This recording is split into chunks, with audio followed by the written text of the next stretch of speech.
I mean, you can say no to broccoli, you can say no to waking up early. But when a coworker says, "Hey, can you help me for just 5 minutes?"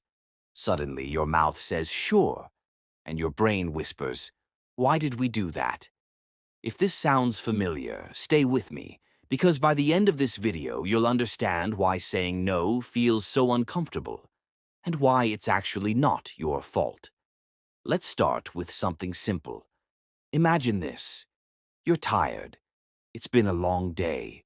You finally sit down, shoes off, phone in hand. Then you get a message. "Can you do me a quick favor?" Quick. The most dangerous word in the English language. You don't want to. You really don't. But instead of saying no, your brain starts running a full courtroom drama. What if they think I'm rude? What if they stop liking me? It'll only take a minute, right? And just like that, you say yes. So why does this happen? First reason, we're wired to be liked. Humans are social creatures. Thousands of years ago, being rejected by the group wasn't awkward. It was dangerous. No group meant no food, no protection, no survival. So even today, your brain treats a simple no like a social threat.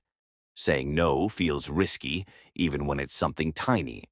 That's why declining an invitation can feel worse than doing something you don't want to do.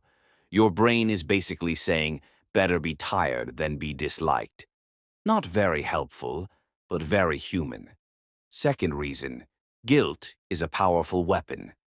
Ever notice how people don't even need to ask directly?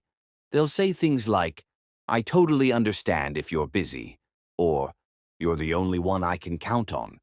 Congratulations, you've just been emotionally ambushed. Even if they don't mean to manipulate you, your brain translates that into, "If I say no, I'm a bad person." And nobody wants to feel like the villain in their own story. So we say yes to avoid guilt, then feel resentment later, which is kind of ironic. Third reason, we confuse kindness with self-sacrifice. Somewhere along the way, many of us learned that being nice means always being available. Nice people help. Nice people don't disappoint others. Nice people don't set boundaries.